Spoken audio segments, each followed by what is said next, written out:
자, 우리가 계속해서 예배소서를 강해하는데 우리 신앙인의 그리스도 안에서 영적인 위치를 우리가 계속해서 확인해 보고 있죠. 영적인 위치. 자, 예배소 2장에서 제일 중요한 구절이 어디라고 했습니까? 2장 5절과 6절이 예배소 2장에서 제일 중요한 핵심 구절이다. 이미 지난 시간에 말씀을 드렸어요. 5절, 6절 다시 한번 볼까요? 시작. 허물로 죽은 우리를 그리스도와 함께 살리셨고 너희는 은혜로 구원을 받은 것이라. 또 함께 일으키사 그리스도 예수 안에서 함께 하늘에 앉히시니. 그랬어요. 예배소 2장에서 핵심 구절이 5절과 6절. 이걸 알아야 이 예배소 2장에서 우리에게 주시고자 하는 메시지가 뭔가를 우리가 정확하게 분별할 수가 있습니다. 그렇지 않으면 중요한 메시지를 우리가 놓치게 된단 말이에요. 그래서 예배소 2장 5절 6절이다. 이 5절 6절에서 우리에게 강조하고 있는 내용이 뭐냐면 그리스도 안에서 우리의 영적인 위치, 나의 지금 현재 위치가 어떠한 위치인가, 그것을 바울이 설명해 주고 있어요. 특별히 오늘 1절, 2절, 3절에 가서 보니까는 우리가 그리스도 안에서, 특별히 우리가 오늘 그리스도인이 되었지만 우리에게도 이전의 삶이 있었잖아요. 그리스도인이 되기 이전에 우리에게 모습이 있었잖아요. 그래서 1절과 2절, 3절에 보니까 우리가 그리스도를 계기로 해서 주님을 알기 이전에 우리의 위치가 어떠했는가, 그리스도를 알기 이전에 우리의 모습은 어떠한 모습이었는가, 바울이 먼저 이것을 설명을 해주고 있어요. 자, 1절, 2절, 3절을 한번 다시 볼까요? 시작. 1절 시작. 그는 허물과 죄로 죽었던 너희를 살리셨도다. 그때 너희는 그 가운데서 행하여 이 세상 풍조를 따르고 공중의 권세 잡은 자를 따랐으니 곧 지금 불순종의 아들들 가운데서 역사하는 영이라. 전에는 우리도 다 그 가운데서 우리 육체의 욕심을 따라 지내며 육체와 마음에 원하는 것을 하여 다른 이들과 같이 본질상 진노의 자녀이었더니. 우리도 그리스도를 만나기 전에 모습이 있단 말이에요. 우리가 그리스도를 만나기 전에 우리의 모습이 어떠했는가, 1절, 2절, 3절에서 세 가지로 정리를 해주고 있습니다. 그리스도를 만나기 전에 우리의 모습, 첫 번째로 영적으로 죽어 있었다는 거예요. 영적으로 죽어 있었다. 사망에 위치하고 있었다. 그 사망의 원인이 뭐예요? 우리가 영적으로 죽게 된 원인이 뭐예요? 거기 보니까 죄와 허물로 죽었던 너희를, 죄와 허물로 우리는 죽었었어요. 이게 그리스도를 만나기 전에 우리의 모습입니다. 뿐만 아니라 그리스도를 만나기 전에 우리의 위치는 영적으로 죽었을 뿐만 아니라 원수의 지배 아래 있었다는 겁니다. 원수. 원수에게 끌려다니는 그런 삶을 살았다는 거예요. 언제? 그리스도를 만나기 이전에 우리들의 모습이에요, 이게. 그럼 여기서 말하는 원수는 세 가지 원수다. 이것을 우리는 말하기를 뭐라고 합니까? 3대 원수다. 3대 원수. 자, 우리가 그리스도 알기 전에 이 원수에게 끌려다녔는데 3대 원수가 있는데 그 3대 원수가 뭔지를 우리가 알아야 돼요. 뭐라고 말합니까? 세상 풍조를 따르고. 첫 번째 원수가 세상이에요, 세상. 그 다음에 두 번째 원수가 뭡니까? 공중의 권세 잡은 자를 따랐으니. 이 마귀예요, 마귀. 자, 그러면서 뭐라고 말합니까? 육체의 욕심을 따라 지내며 육체의 마음이 원하는 것을 하여. 세 번째, 우리의 원수의 지배 아래 있었는데 그 대상이 세 번째로는 우리 육신, 육신의 지배, 육신이 원하는 것을 하고 살았단 말이에요. 이게 그리스도를 만나기 전에 우리의 모습입니다.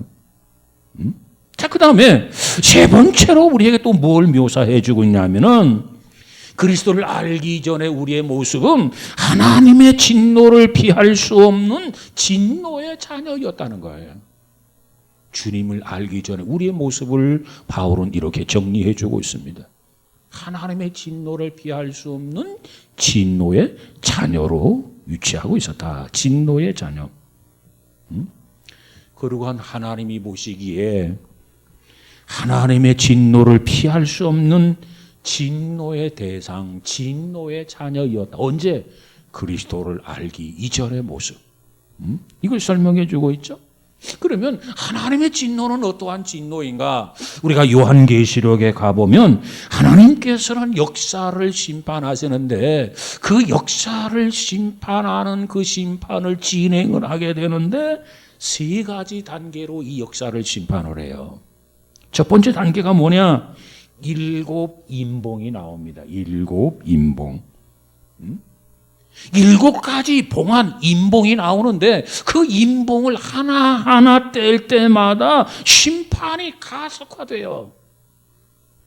그 다음 두 번째로는 7 나팔이 등장합니다. 7 나팔.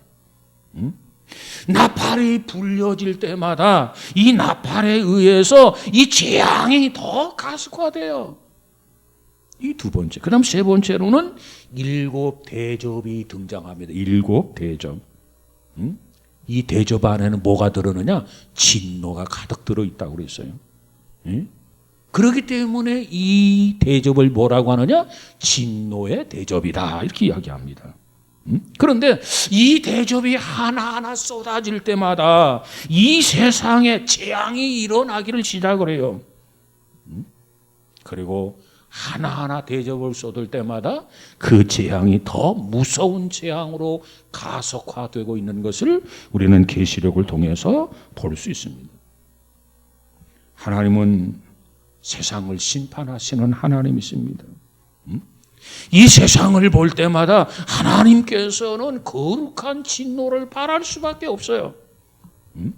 그와 같은 역사를 우리는 요한 계시록을 통해서 보게 됩니다. 아마 여러분이 계시록을 읽었다고 한다면은 이와 같이 세 가지 방법으로 하나님께서 심판하신다고 하는 사실을 여러분 접했을 겁니다.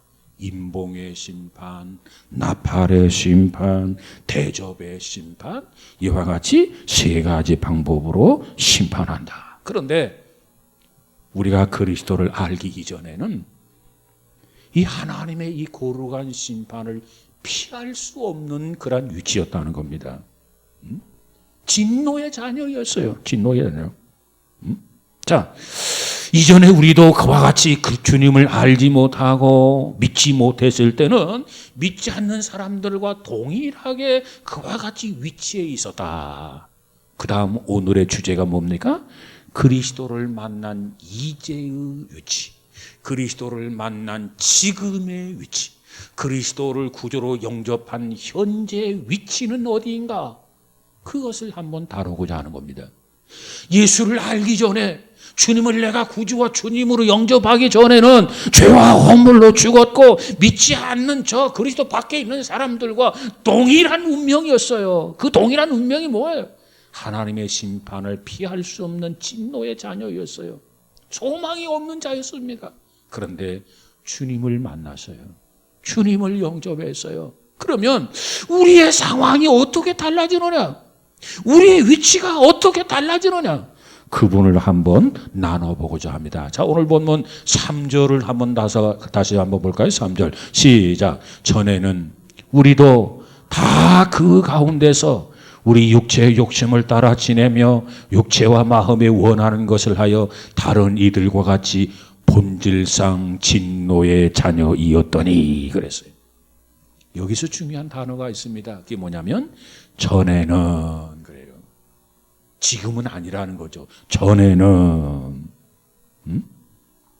여러분, 그러니까 이 바울의 이 개인을 놓고 이렇게 보았을 때 예수 그리스도를 믿는다고 하는 게 이 예수를 믿기 전과 예수 믿은 후의 모습은 마치 낮과 밤처럼 아주 명확한 하나의 변화를 동반하고 있다는 겁니다. 바울이 예수를 믿기 전의 모습과 예수 그리스도를 만나고 구주를 믿기 시작한 그 후의 삶에 보니까 그냥 비슷한 게 아니에요. 보라, 이전 것은 지나갔으니 새로운 피조물이라. 나 보라, 나 보라. 옛날 사울이 아니잖느냐. 이 바울의 옛날 이름이 뭐예요? 사울입니다. 사울. 굉장히 오만하고 굉장히 거만했던 사람이에요. 그런데 주님을 만나고 이제 변화되었는데 이제 그의 이름은 바울이에요. 바울. 가장 작은 자다. 주변의 사람들이 이 바울을 볼 때마다 아니 저 사람 저 사울이었던 사람 아니야? 그런데 어떻게 저렇게 변화되었지? 아니 어떻게 저렇게 새롭게 달라졌지? 모든 사람들이 바울을 보면서 깜짝깜짝 놀라는 거예요. 그렇기 때문에 바울은 자기 자신이 그리스도를 만난 그리스도인의 삶의 모습의 증거라는 거예요. 그렇습니다. 낮과 밤이 다르는 것처럼 명확한 모습을 우리에게 보여주는 것이 바울이에요. 그러니까 자신 있게 이렇게 말하죠. 누구든지 그리스도 안에 있으면 새로운 피조물이다. 나처럼 새로운 피조물이 된다. 나처럼 변화되게 된다. 그러면서 말하기를 이전 것은 지나갔으니 보라 새 것이 되었도다. 보라 새 것이 되었도다. 이 보라라고 하는 말은 이전 것은 지나갔으니 이제는 새로운 사람이다. 지금은 과거와 비교할 수 없는 완전한 새 사람이 되었다. 이걸 바울이 고백하고 있는 겁니다.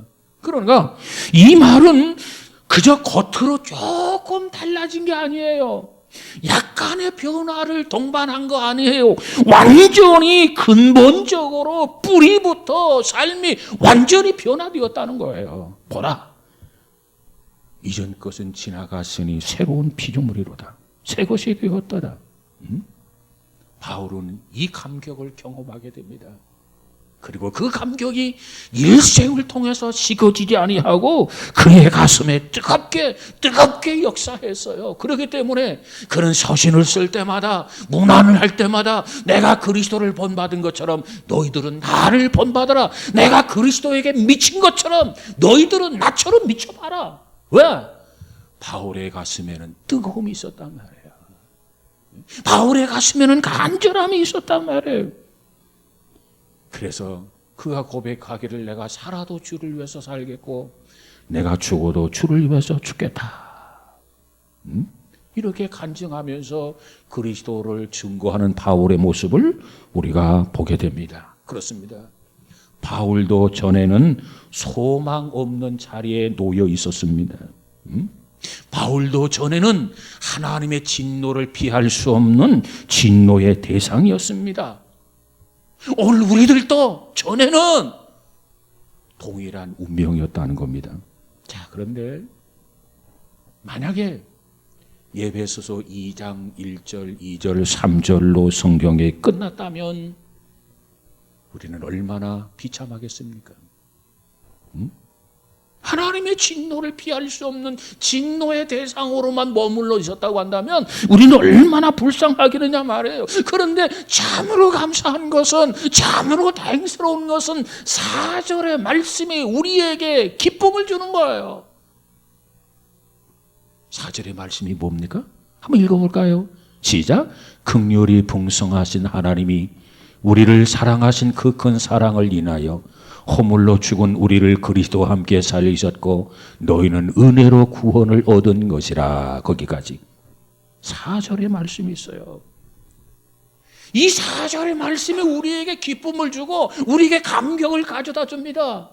여러분, 이 4절에 보면 참 안타까운 게 하나 있어요. 뭐냐면 여기에 보니까 빠진 용어가 하나가 있어요. 무슨 용어가 빠졌느냐? 그러나가 빠졌어요. 그러나 1절, 2절, 3절 하나님의 진노의 대상이에요. 멸망할 수밖에 없어요. 소망 없이 살 수밖에 없었어요. 근데 4절에 처음에 그러나, 이걸 왜 빼먹었는지 모르겠어요. 그러나 언어에 보면 그러나가 있어요. 그러나. 자, 그러나 이것을 삽입해서 4절을 다시 한번 우리 보십시다. 시작. 그러나 긍휼이 풍성하신 하나님이 우리를 사랑하신 그 큰 사랑을 인하여. 이 엄청난 은혜입니다. 우리는 영적으로 죽어 있었습니다. 우리는 원수의 지배 아래 있었습니다. 하나님의 진노를 피할 수 없는 상황이었습니다. 그러나 긍휼에 풍성하신 하나님이 우리를 사랑하신 그 큰 사랑을 인하여 허물로 죽은 우리를 그리스도와 함께 살리셨다. 이게 복음이에요. 이게 복음. 여러분, 오늘 우리는 이 말씀을 볼 때마다 아멘. 그러나 절망이 아닙니다. 우리에게 희망이 주어졌어요. 그러나 영적으로 죽을 수밖에 없고 원수의 지배 아래 놓여서 끌려다닐 수밖에 없고 하나님의 진노를 피할 수 없었지만 그러나 긍휼에 풍성하신 하나님이 우리를 사랑하사 그 큰 사랑을 인하여 허물로 죽은 우리를 그리스도와 함께 살리셨다. 자, 여기에 아주 중요한 단어들이 있는데 네 가지 단어를 한번 살펴보려고 해요. 첫 번째 긍휼이라고 하는 단어와 그 다음에 두 번째 사랑이라고 하는 단어와 그 다음 세 번째 은혜라고 하는 단어와 그리고 네 번째 자비라고 하는 단어입니다. 자, 이 네 단어를 보니까 긍휼, 사랑, 은혜, 자비 이 단어를 볼 때 모두가 비슷비슷한 단어예요. 비슷비슷한 단어. 그러나 이 본래 의미는 약간씩 다른 의미를 가지고 있어요. 긍휼이라고 하는 단어, 사랑이라고 하는 단어, 은혜라고 하는 단어, 자비라고 하는 단어가 그 의미적으로 볼 때는 약간씩 다르다. 이 네 가지를 논리적인 의도에 의해서 정리된 단어다 이렇게 이야기합니다. 그런데 논리에 의해서 정리된 네 가지 단어인데 이 순서가 뒤바뀌면은 안 된다는 거예요. 이 순서가 반드시 그대로 그 순서대로 이루어져야 된다는 겁니다. 먼저 긍휼함, 먼저 사랑, 그 다음 은혜, 그리고 자비라고 하는 그런 단어예요. 자, 그러면 먼저 이 긍휼이라고 하는 단어를 한번 생각해 보십시다. 긍휼이라고 하는 의미가 뭡니까? 어떤 사람을 마땅히 저주해야 하는데 저주하지 않는 것을 뭐라고 하느냐? 긍휼이라 이렇게 얘기합니다. 어떤 사람에게 저주를 아주 혹독한 저주를 쏟아 부어야 하는데 그 사람을 불쌍히 여겨서 그 저주를 유보하는 것을 뭐라고 하느냐? 이것을 긍휼이다. 하나님이 우리를 긍휼히 여기셨어요. 우리는 하나님의 진노 아래 놓여 있었단 말이에요.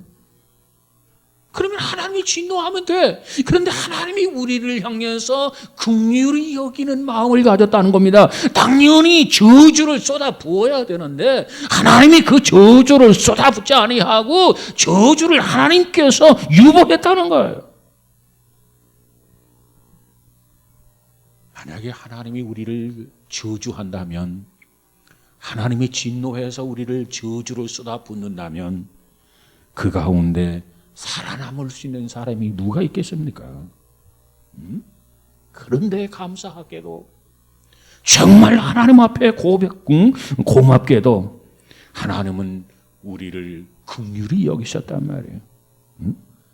그래서 혹독한 저주를 내려야 함에도 불구하고 그 저주, 진노를 베풀지 않았습니다. 이걸 하나님의 긍휼하심이다 이렇게 이야기합니다. 그런데 이와 같은 긍휼도 그저 하나님께서 우리를 단순히 긍휼히 여기는 것으로도 큰 은혜인데 단순히 긍휼히 여기는 것으로 끝나는 게 아니라 오늘 성경에 보니까 하나님은 긍휼이 풍성하신 하나님이시라는 거예요. 넘치시는 큰 하나님이시라는 겁니다. 여러분, 오늘 감사절 하나님을 생각할 때마다 하나님, 나는 하나님 앞에 진노의 대상이었습니다. 저주받아야 마땅할 거란 인간이었습니다. 하나님이 저주를 쏟아 부어도 우리는 불평할 수, 원망할 수 없는 상태였습니다. 그런데 하나님이 우리를 저주를 부을 것을 유보했단 말이에요. 긍휼히 여겨주셨어요. 나로 하여금 긍휼히 여겨주신 것을 참으로 감사합니다. 이와 같이 우리가 하나님 앞에 감사할 수 있기를 주님의 이름으로 축복합니다. 그 다음에 두 번째 뭐냐? 사랑이라는 겁니다. 사랑. 사랑. 이 성경에서 말하는 사랑이라고 하는 단어는 아가페의 의미로 사용된 것이 사랑입니다. 여기서 아가페라고 하는 말은 한마디로 뭘 의미합니까? 나의 유익을 구하는 게 아니라 상대의 유익을 구하는 것이 아가페, 성경이 말하는 사랑입니다. 내 유익을 구하는 게 아니라 상대의 유익, 이것이 아가페 사랑의 핵심이란 말이에요. 그렇습니다. 하나님께서 우리를 아가페 사랑으로 사랑해 주셨어요. 그렇기 때문에 하나밖에 없는 독생자를 우리를 향해서 내어주신 거예요. 우리를 유익하게 하시려고. 우리의 유익이 뭐예요? 진노를 받아야 되는데 그것을 유보시키고 이 사랑을 우리에게 베풀어 주시고 사랑의 응답을 하라는 겁니다. 내가 너희를 이처럼 사랑했다, 이렇게 보여주는 것이 아가페적인 사랑입니다. 오늘 우리는 이 하나님의 그 마음을 읽어드리고 독생자까지 보내주신 것 너무너무 감사합니다. 내가 무엇이라고 나를 그처럼 사랑해 주십니까? 내가 죄와 허물로 죽은 거 그저 저주를 대접으로 쏟아버리고 아주 저주를 내려버리면 끝나는 건데 왜 그와 같은 것들을 스톱시키고 보류시키고 독생자를 보내셔서 우리의 사랑을 증표로 보여주고 우리를 계속해서 부르셔서 다시 잃었던 생명을 회복하게 하시느냐 말이에요. 우리를 유익하게 하기 위해서, 우리로 하여금 구원받게 하시기 위해서, 우리로 하여금 하늘의 시민이 되게 하기 위해서 하나님께서 우리를 이처럼 사랑해 주셨습니다.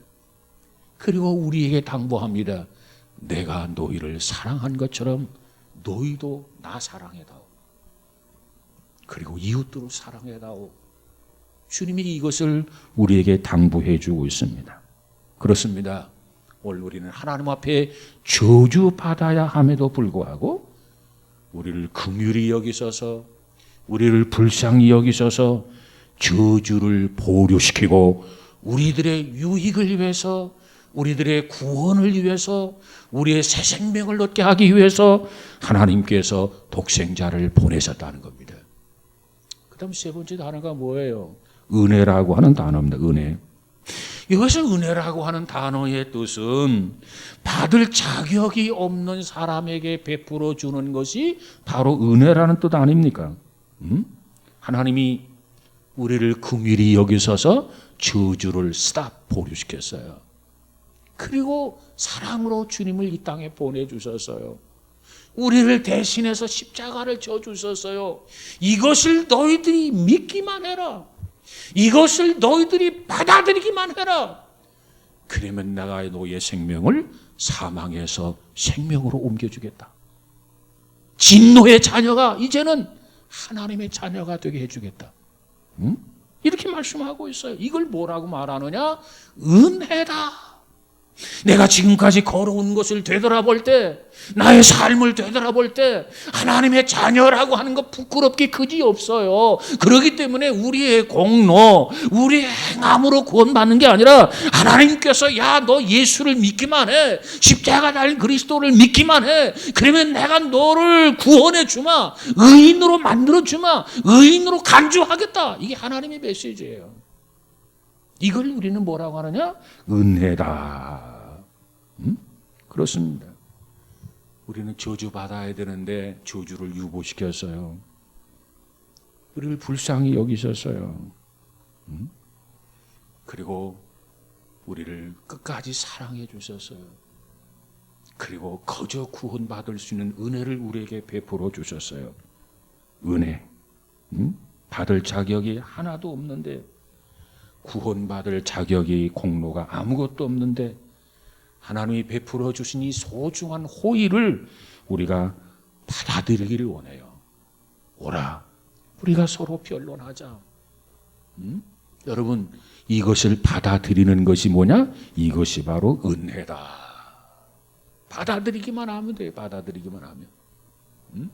너희가 구원을 얻은 것은 오늘 본문에서 뭐라고 말합니까? 은혜로 구원을 받은 것이라. 오늘 본문 5절에 허물로 죽은 우리를 그리스도와 함께 살리셨고 너희가 구원받은 것은 무엇으로? 공로로 행함으로가 아니라 은혜로 구원을 받은 것이라. 주께서 이루신 것을 그냥 받아들이면 돼요. 받아들이면.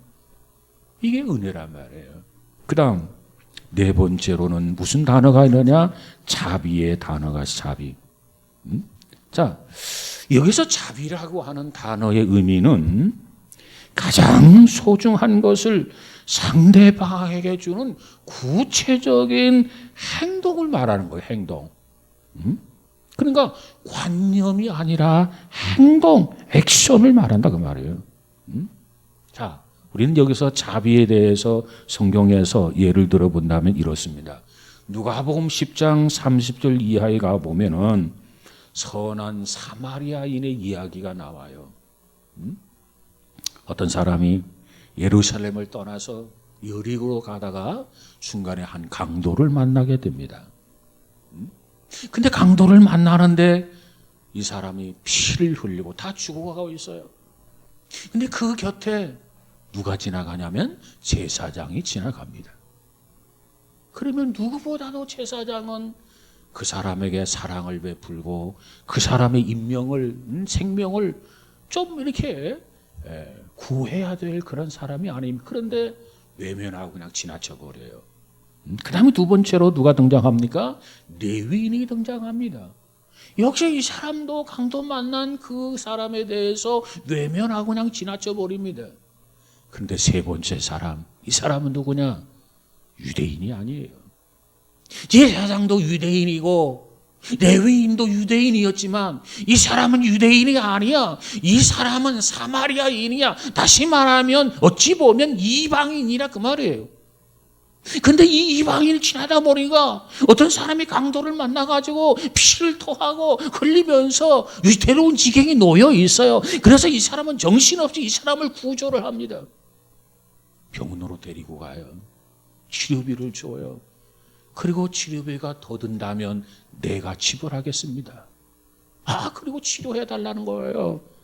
자, 이와 같이 세 사람의 비유를 해놓고는 예수님께서 질문을 던져요. 뭐라고 말합니까? 누가 강도 만난 자의 이웃이 되겠느냐? 이 강도 만난 자의 이웃이 누구냐? 제사장이냐? 아니면 레위인이냐? 아니면 선한 사마리아 사람이냐? 그 말을 듣고 율법사가 뭐라고 반응을 보입니까? 자비를 베푼 자니이다. 제사장도 외면했어요. 레위인도 외면하고 가버렸어요. 다리야 날 살려라. 우물쭈물 하다가 나도 죽겠다.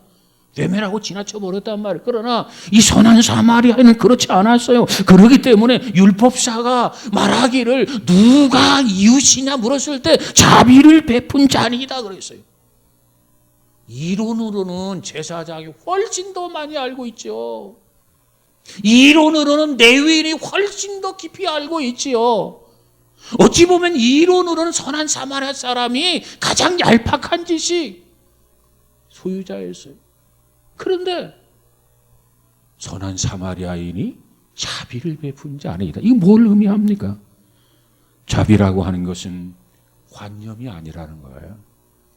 자비라고 하는 것은 이론이 아니라는 거예요. 자비라고 하는 것은 행동이에요. 행동. 오늘 성경이 말하는 자비는 그러므로 추상적인 단어가 아니라 추상적인 관념이 아니라 구체적인 행동이라는 겁니다. 여러분, 하나님께서 우리를 사랑해 주신다? 구체적으로 사랑을 보여주시고 확증해 주셨지 않습니까? 무엇으로? 십자가로 말미암아. 그 다음에 두 번째로 이제 구원받은 우리의 위치를 한번 확인해 보고 말씀을 마치려고 합니다. 예수 그리스도 안에서 하나님이 우리에게 자비를 베풀어 주셨어요. 그 은혜의 풍성함을 인하여서 우리가 구원을 받았어요. 그러면서 강조하기를 너희가 은혜를 인하여 믿음으로 말미암아 구원을 얻었나니 이것이 너희에게서 난 것이 아니요 하나님의 선물이다. 오늘 본문 7절 8절을 우리 다시 한번 볼까요? 7절 8절 시작. 이는 그리스도 예수 안에서 우리에게 자비하심으로써 그 은혜의 지극히 풍성함을 오는 여러 세대에 나타내려 하심이라. 너희는 그 은혜를 인하여 믿음으로 말미암아 구원을 받았나니 이것은 너희에게서 난 것이 아니요 하나님의 선물이라 그랬어요. 나를 향하신 하나님의 자비가 관념으로가 아니라 이론으로가 아니라 정말 행동으로 이 땅에 나타나 주셨단 말이에요. 그래서 우리를 구원해 주셨단 말이에요. 그래서 이 구원은 우리에게서 난 게 아닙니다. 우리가 어떻게 행함으로 이 구원을 받은 거 아니에요. 우리는 어떻게 구원을 받았습니까? 하나님이 주시는 선물로 구원을 받았다. 하나님의 선물. 그 하나님의 선물이 없었더라면 우리는 결코 구원을 얻을 길도 방법도 없는 거예요. 희망조차도 없는 거예요. 그런데 하나님께서 우리에게 그저 믿었더니 했다. 선물로 주셔서 우리가 구원을 받게 되었다는 겁니다. 그걸 안다면 우리는 결코 교만할 수가 없어요. 그걸 안다면 우리는 겸손해질 수밖에 없어요. 만약에 내가 뭔가 행동하고 뭔가 실천하고 뭔가 조건에 맞고 뭔가 합격을 해서 우리가 구원을 받았다면 이거 자랑하고 내세울 수 있겠지요. 그러나 하나님 앞에서 우리가 구원받게 된 것은 우리가 내세울 만한 게 아무것도 없다는 거예요. 그냥 하나님 주신 선물로 인해서 우리가 구원받았기 때문에 구원을 생각하면 겸손해질 수밖에 없다는 거예요. 그래서 우리 신앙인은 첫째도 겸손, 둘째도 겸손, 셋째도 겸손. 우리 신앙인에게 이 겸손의 열매가 있어야 그 사람이 올바른 신앙인입니다. 근데 믿는다고 하면서 하나님을 믿고 예수를 믿는다고 하면서 교회를 열심히 다니면서 겸손의 모습을 찾아볼 수 없다면 그 믿는 게 뭔가 삐뚤어진 거예요. 잘못된 거예요. 이 은혜를 안다면 어떻게 내 공로를 내세울 수 있겠냐 말이에요. 이 은혜를 안다면 어떻게 자기 자랑을 할 수 있느냐 말이에요. 아니요. 모든 것이 주의 은혜입니다.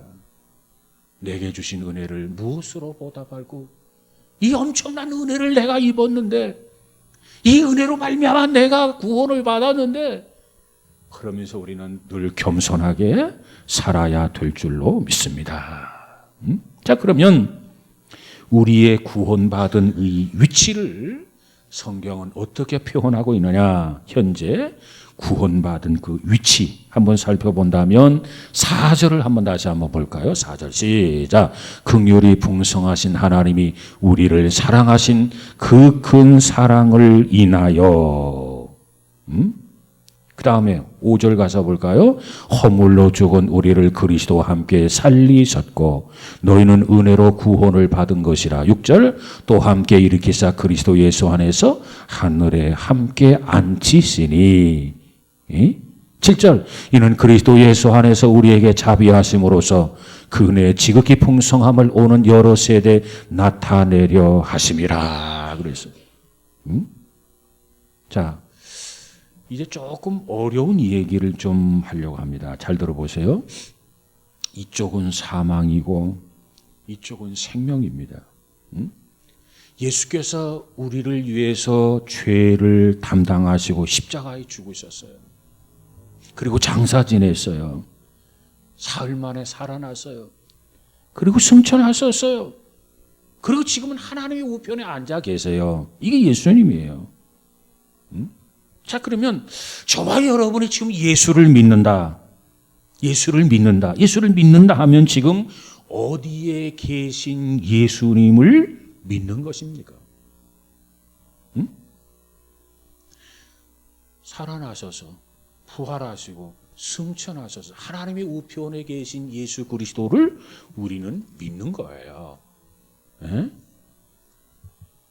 그렇기 때문에 우리가 예수를 믿게 되면 예수를 믿는 순간 여전히 나는 이 땅에서 살고 있지만 우리는 하나님 우편에 하나님의 보좌에 계신 예수님과 우리가 믿는 순간 연결이 되는 겁니다. 연결. 그래서 믿음을 통해서 그분을 신뢰함으로 말미암아 나는 하나님 우편에 계신 그리스도 그분 안에 거하게 되는 거예요. 언제? 예수 그리스도를 믿는 순간. 그분 안에 우리가 들어가고 그분 안에 들어가 있기 때문에 우리는 하나님의 우편에 예수님이 계시는데 하나님 우편에 계신 그 예수님과 더불어 우리가 함께 있는 거예요. 주님은 하나님의 우편에 계십니다. 나도 주님 안에서 하나님 우편에 계신 것을 믿으시기를 바랍니다. 비록 우리 육신은 이 땅에 살고 있어요. 하루 밥 3끼를 먹어야 돼요. 이 2발로 걸어 다녀야 돼요. 그러나 이런 삶을 살아가지만 영적으로 말한다면 우리는 하나님의 우편에 계시는 그리스도 안에 우리가 있어요. 그리스도 안에. 이게 우리의 영적인 위치입니다. 우리는 아직 죽은 일도 없어요. 죽어보지 않았죠? 우리는 아직 부활한 일도 없어요. 부활해보지 않았죠? 우리는 아직 승천한 일도 없어요. 승천을 경험하지 못했죠? 그러나 우리는 하나님의 우편에 앉은 일도 없어요. 경험하지 못했어요. 그러나 예수님이 우리를 위해서 죽으셨고 예수님이 우리를 위해서 장사 지냈고 예수님이 우리를 위해서 부활했고 예수님이 우리를 위해서 승천하셨고 예수님이 지금 하나님의 우편에 앉아 계세요. 그러므로 내가 예수 그리스도를 믿는다면 믿는 순간 우리는 영적으로 예수님 안에 하나님의 우편에 계신 주님 안에 우리가 그곳에 거하고 있단 말이에요. 그걸 우리가 믿어야 돼요. 우리가 예수를 믿는 순간 그분 안으로 들어가고 그분 안으로 들어갈 때 그분이 과거에 죽었을 때 나도 그분 안에서 과거에 죽은 것이 되고 그분이 장사되었을 때 나도 그분과 함께 장사 지낸 바 되었고 그분이 다시 살아나셨을 때 그분 안에서 우리와 함께 살아나게 되고 그분이 하나님의 우편에 앉아 계실 때 우리도 그분과 하나님의 우편, 하나님의 보좌에 앉게 되는 것을, 앉은 것을 믿으시기를 바랍니다. 이게 믿음이에요. 왜? 그분이 죽으신 것은 주님 자신을 위해서 죽은 게 아니에요. 그분이 죽은 것은 우리 자신들을 위해서 죽으신 거예요. 그분이 장사 지내던 것은 그분 자신을 위해서 장사 지낸 게 아니라 우리 모두를 위해서 장사 지낸 바 된 겁니다. 그분이 부활하신 거 역시 주님 자신을 위해서 부활한 게 아니라 우리 모두를 위해서 부활하신 거예요. 그리고 그분이 하나님의 우편에 앉아 계신 거 역시 우리 모두를 위해서 하나님 보좌 우편에 앉아 계신 것을 믿으시기 바랍니다. 자, 정리해 보면 구원받은 우리들의 영적인 위치는 호흡하면서 밥 먹고 자고 일하고 2발로 걸어 다니고 이렇게 살고 있지만 이게 우리 육신의 위치예요. 그러나 믿음 안에서 우리의 영적인 위치는 이 땅에 있는 것이 아니라 하늘에 있는 것을 믿으시기를 바랍니다. 이것을 바울이 뭐라고 고백을 합니까? 우리는 이 바울의 고백을 한번 상기할 필요가 있어요. 빌립보 3장 20절에 가서 보니까 바울이 이 사실을 깨닫고 나서 이렇게 고백을 합니다. 우리의 시민권은 하늘에 있는지라. 바로 이 고백이에요. 이 고백. 내가 비록 이 세상에 살지만 나이 한 살 한 살 먹어가면서 주름살이 생기지만 어떤 때는 밥을 잘못 먹어서 체할 수도 있지만, 소화가 잘 안 돼서 소화제를 먹고 살지만, 이게 우리의 육체지만, 그러나 믿음 안에서 우리 영적인 위치는 지금 하나님의 우편에 앉아 계신 예수님 안에 우리의 영적인 위치란 말이에요. 그거. 그래서 우리 시민권은 하늘에 있는 거다. 그러니 내가 지금 죽어도 나는 하나님 나라 간다. 이 믿음, 이 확신을 가질 수 있었던 거예요. 자, 그렇다면 생각해 보십시다. 하늘에 속한 하나님의 자녀인 것을 확신하십니까? 확신해야 돼요. 믿습니다. 우리가 믿느냐 믿지 않느냐에 따라서 이 엄청난 특권이 부여되기도 하고 혜택을 못 받을 수도 있단 말이에요. 바울이 말한 것처럼 우리의 시민권은 하늘에 있다. 내 비록 이 세상에 살지만 감기 걸려서 때로는 기침하고 콜록콜록하고 있지만, 그러나 우리 영적인 위치는, 지금의 위치는 하나님 우편에 계신 주님 안이다. 이 믿음을 가질 때 우리에게 엄청난 은혜, 엄청난 특권이 주어지는 것을 믿으시기를 바랍니다. 자, 이 엄청난 위치, 엄청난 특권 속에 우리가 살아가고 있어요. 그거 한다면 감사하지 않을 수 없죠. 하나님 우편에 계신 그리스도 안, 그게 나의 위치다. 그렇다고 한다면 이것보다 더 부러워할 지위가 세상에 어디 있겠습니까? 그래서 성경은 우리에게 이렇게 말하고 있죠. 이 놀라운 은혜, 놀라운 특권을 주신 그 누구에게만 우리가 빚을 졌다고 말하고 있죠. 주님에게만 빚인 자라는 거예요. 예? 이 엄청난 빚을 우리가 졌다는 겁니다. 예? 그러므로 주 예수와 바꿀 수 있는 것이 이 땅에 있습니까? 없어요. 주 예수와 바꿀 수 있는 것이 세상에 어디 있겠습니까? 없어요. 그래서 이 믿음, 이 신앙을 동반한 찬양이 뭐냐면, 주 예수보다도 귀한 것은 없네. 이 세상의 부귀와 그 어떤 것과도 바꿀 수 없네. 영죽을 내 대신 돌아가신 그 놀라운 사랑, 은혜 잊지 못해.